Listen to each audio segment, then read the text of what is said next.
Hi. We are going to do a short sequence to roll out our upper back, shoulders, and neck. The neck in particular feels amazing, but it can just be, a little bit fiddly to find. So let's do this together. First, you'll put your foam roller across your mat, about halfway down, and just put it beneath your rib cage. So don't go into your low back, it'd be too squishy and tender. You're just on your rib cage, hands behind your head. With your knees bent, feet flat on the floor, lift your backside until you're leaning into your ribs and roll from the rib cage to your shoulders. Taking long, deep breaths as you do this, and just imagine taking your spine quite flat. So you're really just rolling ribs to shoulders with the spine long. You might hear some little adjustments, that's fine. The thoracic spine, the middle back, actually probably needs to go back in. We all hunch too much and then the vertebrae tend to pop out a bit in the middle. So this is a nice way to get those realigned. Then we're going to go to the back of the shoulder. So let's all go to the left first. Put your bottom down when you've got the roller at about armpit level and lean to the back of your shoulder. It's quite a small area. We're doing the attachments all around the back of your armpit, just where the arm bone, plugs into your shoulder socket. You don't actually need your right hand for anything, but you want to keep the left one there just to get the angle. Frequently there are trigger points in here, which are quite intense. You lean on them and they will release a bit. Long breaths. Again, it's not a very big area. We're just going for where that arm bone plugs into the back of the shoulder. If you need to turn your neck, if your neck gets a bit grippy, just move your head. And then we'll change sides. So I'm going to move so I can still face you and talk to you. You guys can just flip to your other side. We are doing the back of the right shoulder. So come down onto the side of your rib cage. Put your right hand behind your head.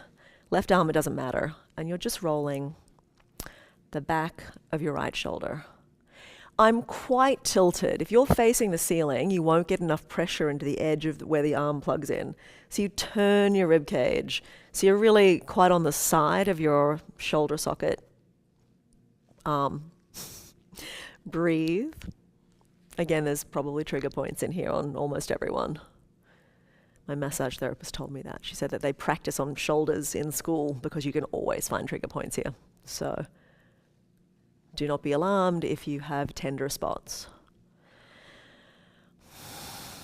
Then we're going to go on to just the middle back again. Just do a couple of rolls, just to get rid of any tension. Relax your neck and jaw. So we are going to get into all that glued together stuff. Trapezius, levator scapula, all up into the neck and the jaw. It can get very, when it holds tension chronically, it gets a bit glued together.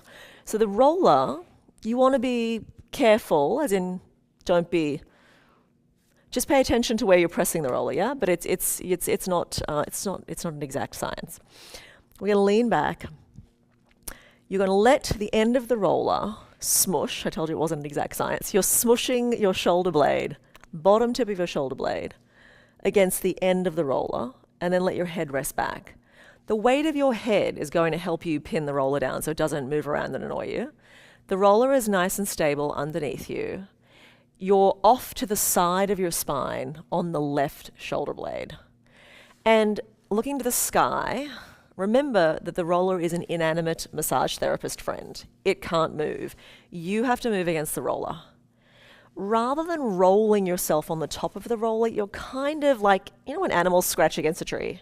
You're instinctively rubbing the end of the roller, getting pressure from the roller into all this glued together tissue of your shoulder and around the neck. You don't jam the end of the roller into the vertebra of your back. That would be unpleasant. There's all kinds of important nerves and stuff. But you can definitely use the roller, and you have to move against it. It can't move for you. And we're not really using it as a roller anymore. It's an object to smush your shoulder into. But this generally feels pretty great for most people. You've probably seen people do stuff with balls too. This is not too far apart from some of that work, but I just like to use a roller because we have it, and it actually does pretty good work here. The trapezius for most people is quite tight. You can drag the end of the roller, which should be rounded and smooth and not unpleasant, drag it down the side of your neck. So not on the pointy parts of your vertebra, but down the side of your neck. Drag it and then catch the base of your skull. At the occipital ridge, the base of your skull, there is probably a lot of tension and possibly, trigger points and who knows what. So all you do is rub from almost the ear end, the ear side of your skull, across to where your spine is, and you lean and breathe. If you've ever had your hair washed by someone who also massages your head, or you've maybe had people massage your head, this is the same thing, but the roller, and you do it instead of your massage person. So you get the idea. To do the other side, I want you to come gently off the roller. Relax your neck for a second. The neck is, a complex area. Then we come up. Second side. I would like you to start on the shoulder blade again. I want you to sort of start there, the bottom tip of your shoulder blade on the right side. You need to keep the roller on the mat so it can be nice and stable, and you just drop the bottom tip of your shoulder blade against the roller. First you just lean, get comfortable, and then you start to move. And you're just moving from the bottom tip of the shoulder blade up towards your head, slowly moving through that quadrant of layers of tissue around your shoulder blade. Then we get up towards the neck.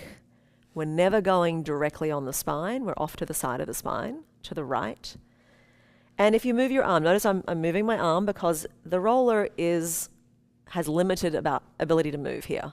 So you move against it. And all you want to feel is opening across the front shoulder, circulation and movement through the back of the shoulders. And then you get up to the neck, that trapezius, all that tight stuff along here on the right side, and smush the end of the roller, I know it's very technical, smush the end of the roller against your neck and shoulder until you catch the side of your neck and gently drag the side of your neck so it pressures and releases and you catch the base of your skull on the right side. And then you just gently roll from side to side. Again, this work gets really instinctive. No one told animals how to stretch. You've got to sort of tap into the fact that you can just find the bits that are tense. You can find your trigger points and you lean and you breathe and they'll release with the pressure of the roller. Maybe 2 more breaths here at the base of your skull. You go all the way out to your ear edge, back towards the spine, but not directly on the spine, please. And then to come off, lay your head down, let your neck and shoulders completely relax. Sometimes if you were really jammed there can be a little bit of a reaction. Sometimes you stretch and there can be a reaction afterwards. So we just want to let it settle. Once it's settled, you come up, you have your day, you live your life, you're done. Very good.